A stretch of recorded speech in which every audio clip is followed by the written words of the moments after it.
Congressman, I want to lead up to a question about leadership and how leadership comes to you, how you begin to exercise leadership.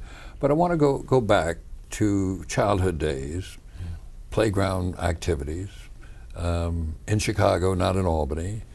And I wonder if in school you're in any kind of student council, student government, or even in out of school activities in the neighborhood, the playground, if there are things you're doing that we would now think of as leadership, exercising leadership among your peers.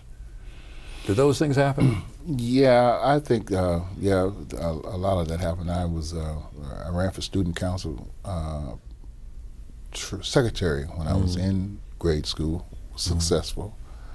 I was always a person who, loved sports, so I was active in sports and considered good at some sports.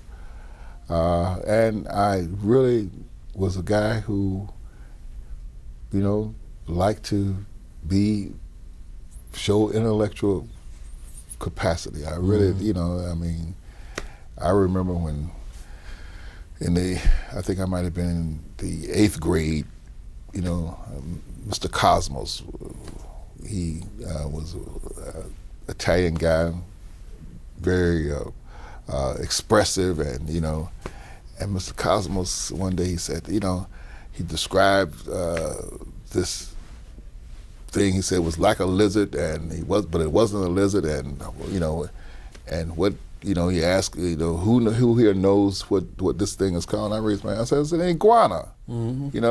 So that's the kind of thing, I used to, so, again, I like to be involved in basketball, wanted to aspire to be a basketball player, star basketball player, but I also I was a person who wanted to do a lot of studying, and I like to please my mother, man. I guess, my leadership drive comes from me, my desire to please my mother, know, and because I had so much respect for her, because she was really my inspiration. So I think that's where the drive came from.